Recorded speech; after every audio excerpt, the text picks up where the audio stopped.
La jeunesse égyptienne est prise en charge actuellement pour réaliser les objectifs de l'Égypte, les objectifs et le grand plan de l'année 2030 ainsi que le grand plan africain de l'année 2063. Il faut former ces jeunes de manière à aller de pair avec l'ère nouvelle, non seulement l'ère de la technologie et de l'intelligence artificielle, mais l'ère de la créativité et du leadership, le leadership de la jeunesse. Les jeunes qui sont propulsés au devant de la scène politique à travers le Sénat, à travers le Parlement égyptien et aussi à travers des postes politiques importants en tant qu'adjoint de gouverneur et en tant que jeunes ayant été formés dans le programme présidentiel ici en Égypte. Et ce programme, ces dimensions se sont étendues vers la jeunesse africaine qui ont été sollicitées à venir participer à ce programme de manière à les former à devenir les futurs leaders de l'Afrique. Donc, pour nous donner plus d'éclaircissements, pour mieux nous enfoncer dans le monde de la jeunesse, nous avons le plaisir d'avoir avec nous ce soir mademoiselle Farah Rasmi, qui est rédactrice dans un journal universitaire académique. Farah Rasmi, bonsoir et bienvenue avec nous. Bonsoir, merci. Tout d'abord, on aimerait jeter la lumière très rapidement sur votre rôle de rédactrice au sein de ce journal académique. C'est un travail juste à l'université. On a des recherches chaque 4 mois et on choisit des recherches partout dans le monde sur les médias arabes et le sujet des médias arabes et la société arabe. Et on fait l'évaluation avec des profs partout internationaux, partout dans le monde, qui évaluent les recherches qu'on reçoit. Et puis on choisit quelques-uns et on les publie. Au sein de différents sujets comme les médias et les transformations technologiques, les médias et la paix, et comme ça. La technologie a été créée il y a plusieurs années, mais là, vous venez de parler de transformation technologique. Qu'est-ce que vous ressentez, vous, en tant que jeune, ayant grandi dans cette ambiance de technologie? Quelle est la différence que vous pouvez ressentir à l'heure actuelle pour dire transformation technologique? En fait, quand on était plus jeune, c'était un peu plus simple. On avait juste des portables qui ne fonctionnaient pas tout le temps.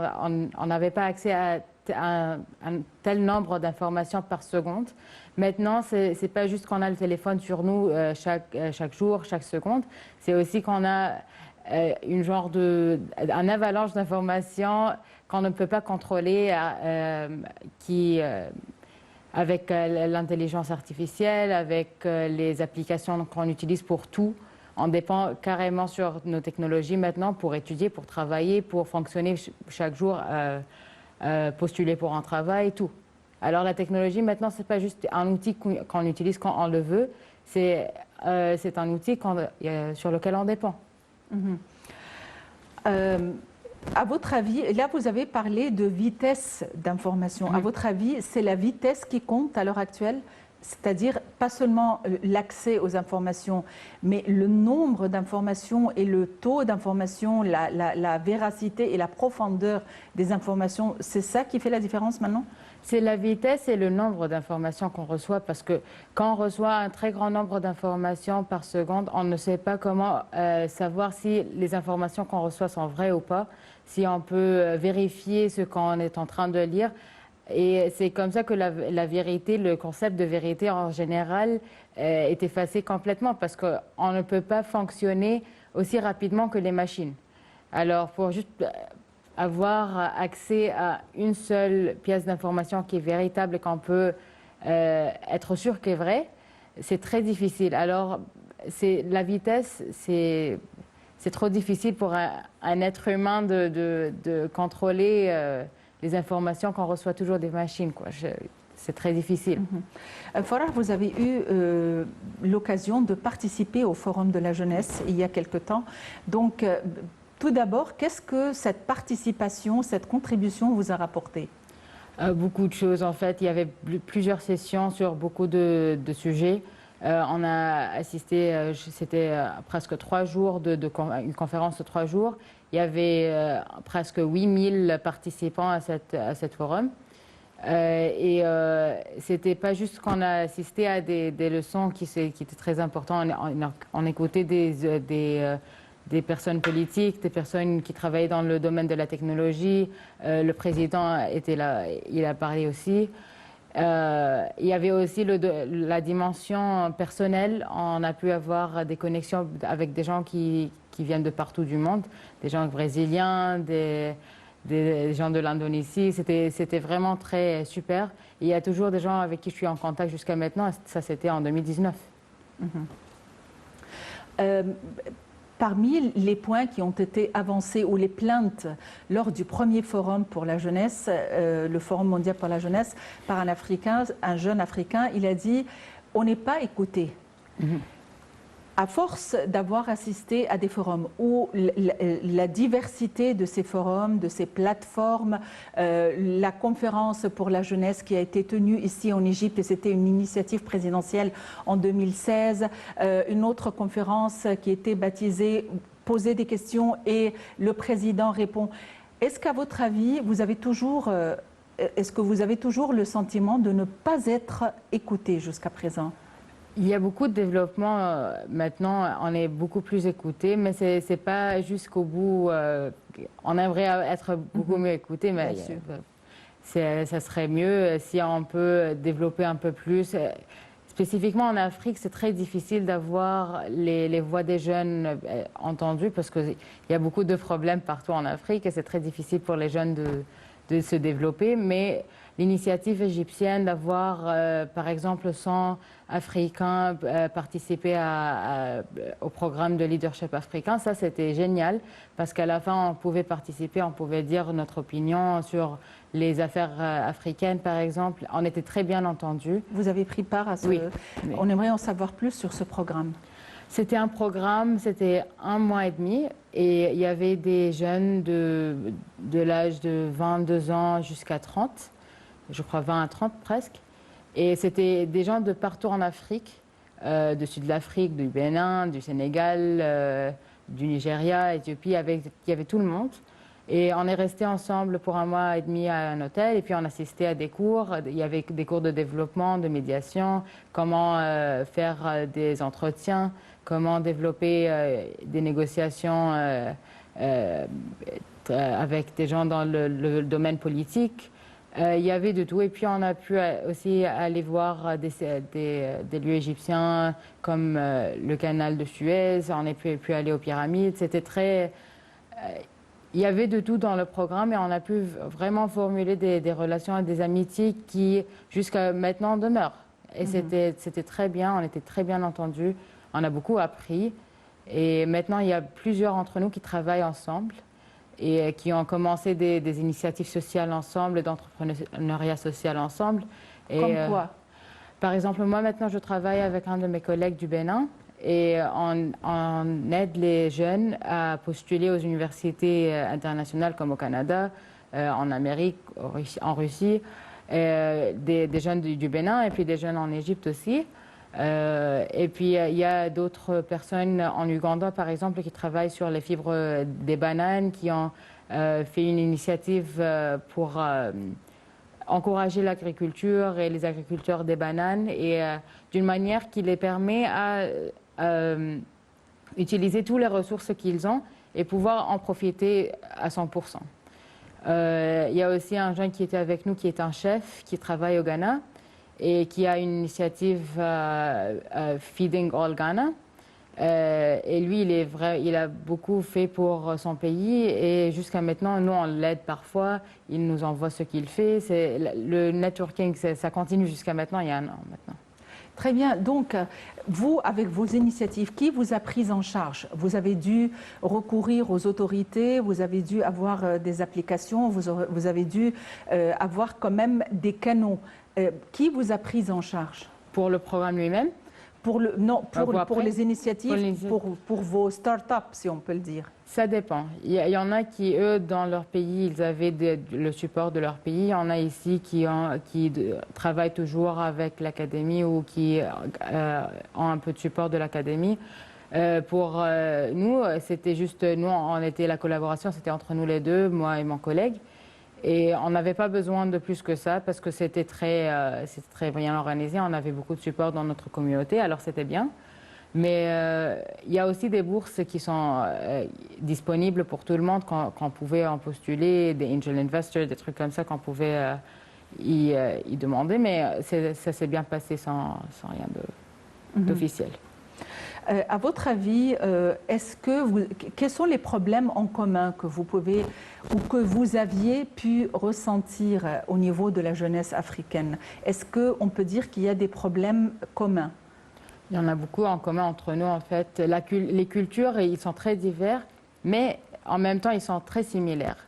On n'est pas individualiste. Il y a beaucoup, le sentiment familial est toujours existant en Afrique, partout en Afrique.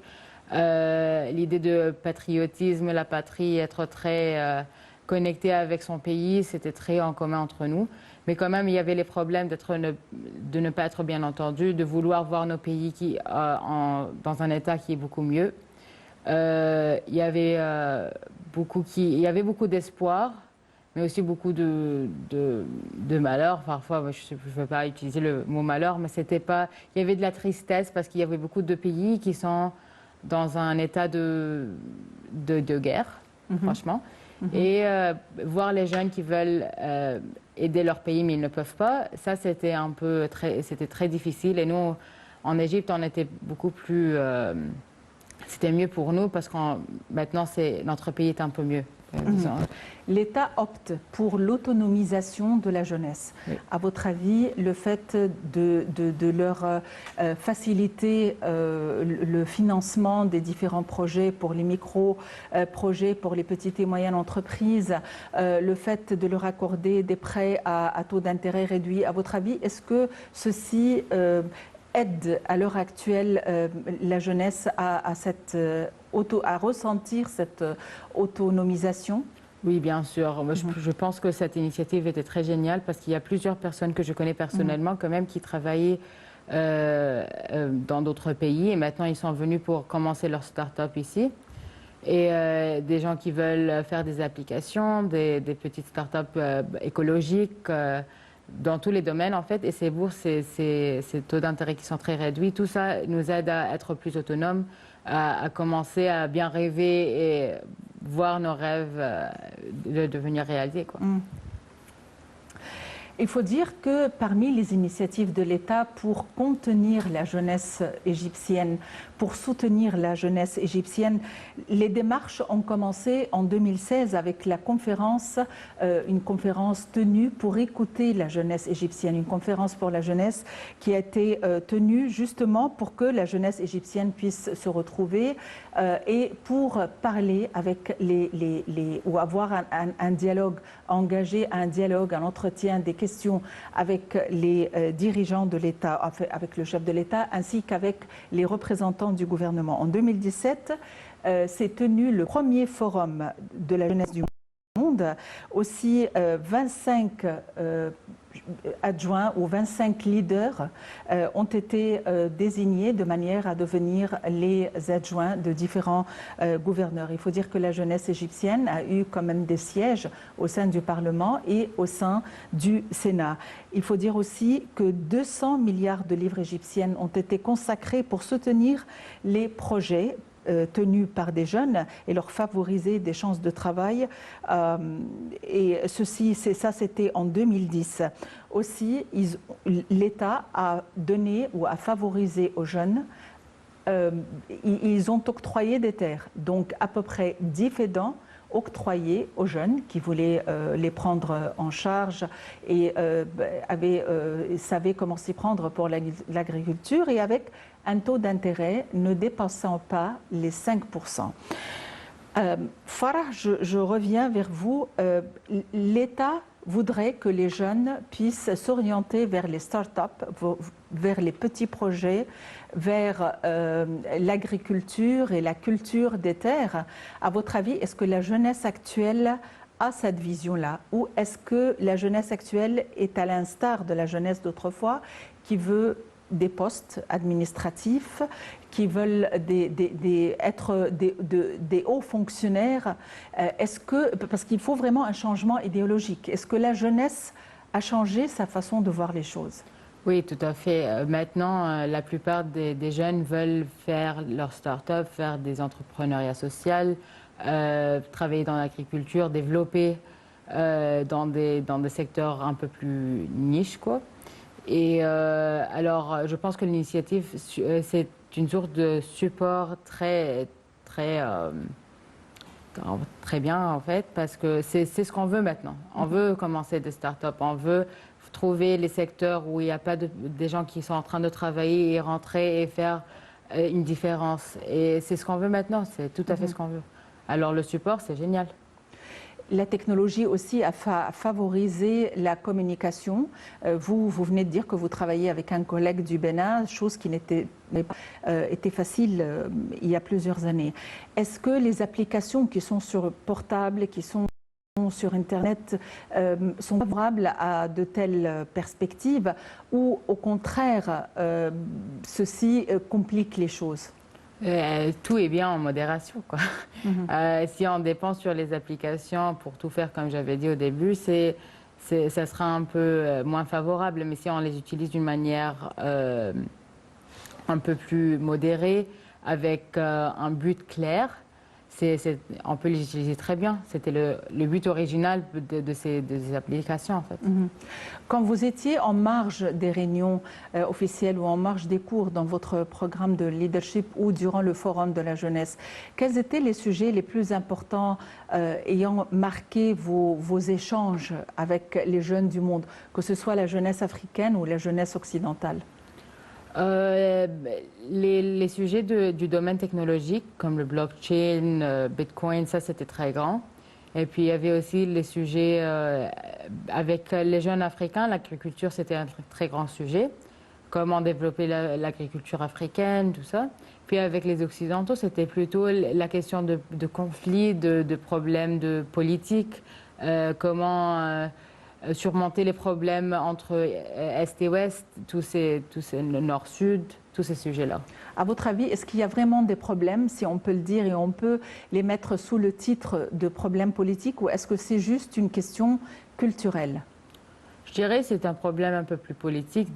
C'est un problème plutôt dans l'échelon de dirigeants, quoi, parce que les jeunes, pour la plupart, ils peuvent discuter, ils peuvent avoir des conversations, mais quand on rentre un peu plus culturel, dans les trucs qui sont un peu plus personnels, il y a toujours des conflits, il y a toujours des idéologies qui se contredisent.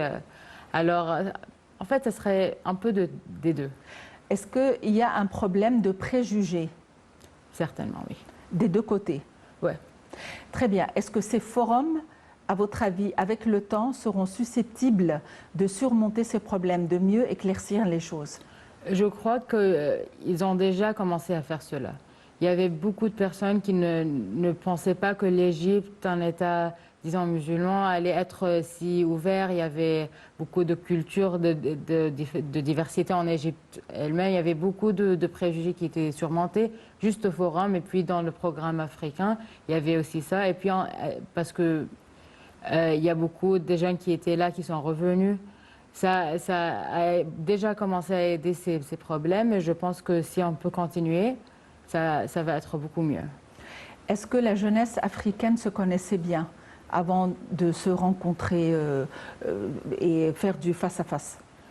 Ça dépend des personnes. Il y avait déjà quelques-uns qui participaient dans des programmes comme Yali, des programmes d'autres pays, mais pour la plupart, non. Et surtout, le nord de l'Afrique avec le reste de l'Afrique, c'est ça, il n'y avait pas beaucoup de conversations jusqu'au programme quand on a commencé à se discuter et comparer un peu les cultures et on a trouvé qu'on était beaucoup trop similaires, beaucoup plus qu'on le croyait, quoi. Et à votre avis, à qui incombe, je ne veux pas dire la faute, mais qu'est-ce qu'on pourrait faire pour que les choses aillent mieux? Est-ce que c'est la responsabilité des médias, c'est la responsabilité des États ou la responsabilité des jeunes eux-mêmes? Je pense que la responsabilité, c'est un peu avec tout le monde. Parce que les médias, il y a des problèmes dans les médias qui sont très clairs. On porterait un peu plus des points de vue très spécifiques. L'Afrique, il y a beaucoup de guerres, il y a beaucoup de je ne sais pas quoi, mais la réalité, il y a beaucoup de vie aussi. En tant que jeune, on doit communiquer beaucoup plus. et utiliser les outils qu'on a, les technologies qu'on a maintenant pour surmonter ces problèmes qui nous ont été donnés dans nos études, quoi. Et je crois que les programmes, les initiatives qu'on a maintenant, ils sont très bien et que j'ai beaucoup d'espoir que ça va être mieux un peu dans les années qui viennent. Très bien. L'Afrique est un continent qui est très jeune, à 65%. Doit-on garder cette jeunesse ou doit-on en profiter de manière à ce que cette jeunesse puisse partir, avoir de l'expérience et revenir? Doit-on les garder pour nous ou doit-on les laisser voler de leurs ailes et explorer le monde? Doit-on les garder ou doit-on internationaliser leurs diplômes et certificats de manière à leur favoriser des chances de travail sur les marchés internationaux? De toutes les manières, ces forums étaient une tribune importante pour passer en revue tous ces problèmes. Pour nous rafraîchir la mémoire, le Forum mondial de la jeunesse lancé par l'Égypte en 2017 était désormais reconnu par l'ONU comme plateforme internationale de dialogue, un pas qui met l'accent sur le rôle leader de l'Égypte en termes d'autonomisation des jeunes. Les détails. Le Forum mondial de la jeunesse a été lancé en 2017 par le président Abdel Fattah el-Sisi pour inclure les visions des jeunes aux stratégies de la paix et du développement. Les Nations unies ont adopté le Forum mondial de la jeunesse en tant que plateforme internationale et ce, en reconnaissance aux contributions des 3 éditions du Forum à la discussion des questions, des problèmes et des réalisations des jeunes du monde, ainsi qu'à son rôle dans la réalisation du programme de développement durable 2030. Ce forum est l'occasion pour les jeunes des 4 coins du monde de discuter en Égypte de plusieurs dossiers et défis régionaux, africains et internationaux et d'échanger leurs points de vue et leurs initiatives aux décideurs et aux personnalités influentes. Dans le cadre des travaux du Comité de développement social du Conseil économique et social de l'ONU, la mission permanente de l'Égypte auprès des Nations unies à New York a réussi à inclure la résolution publiée au cours de la 59e session soutenant les contributions du Forum mondial de la jeunesse qui a été lancé par l'Égypte pour autonomiser les jeunes du monde entier.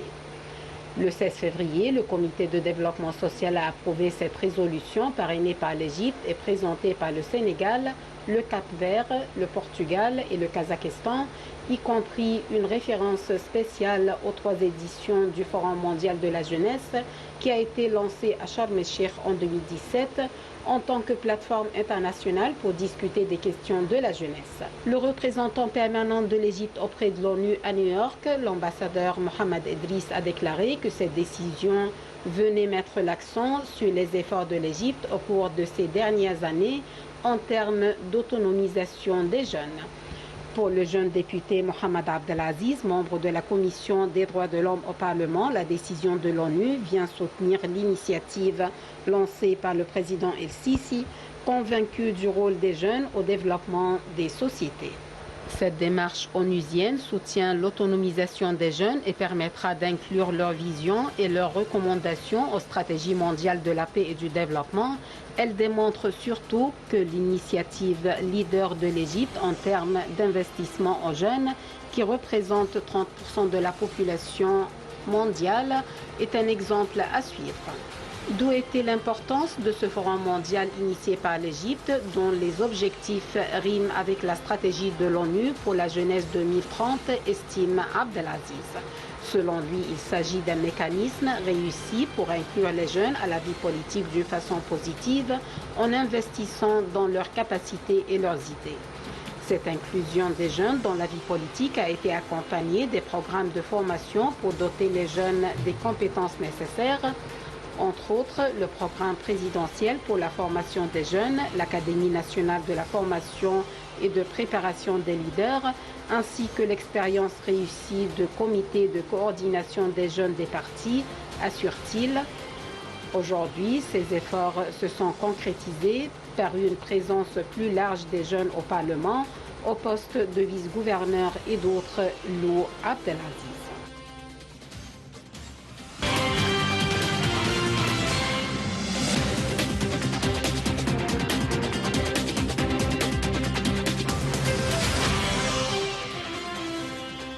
Farah Rasmi, une jeune rédactrice au sein d'un journal universitaire académique, une jeune qui a eu l'occasion de participer, qui a eu l'occasion et qui a eu l'ambition de participer à plusieurs programmes de leadership en Afrique et ici aussi en Égypte, alors qu'elle a passé une bonne partie de sa vie à l'étranger. Elle vient de me dire qu'elle voulait partir pour revenir. Elle est partie pour faire des études et revenir dans son pays. Justement, ce point a été discuté lors du dernier Forum mondial de la jeunesse.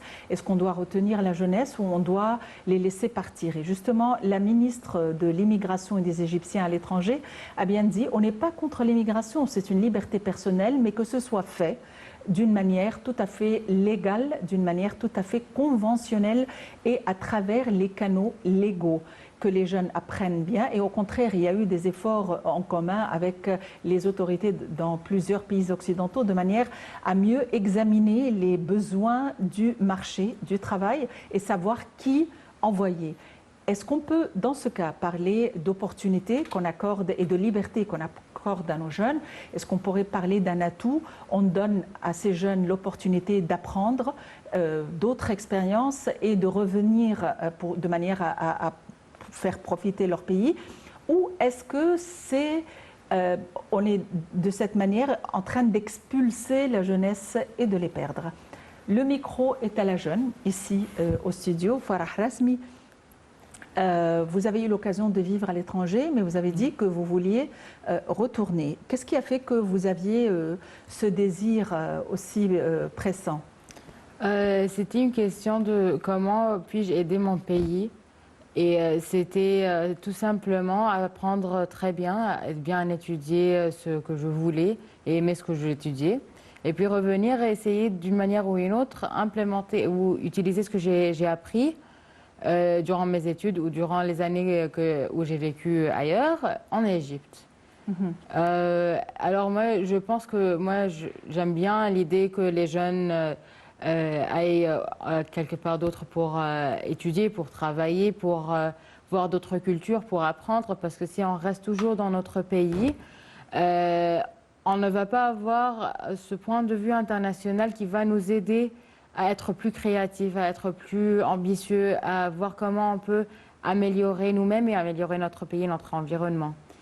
La question de... Même durant mon programme, moi je suis au sein de mon programme, j'ai pu travailler et étudier en Europe.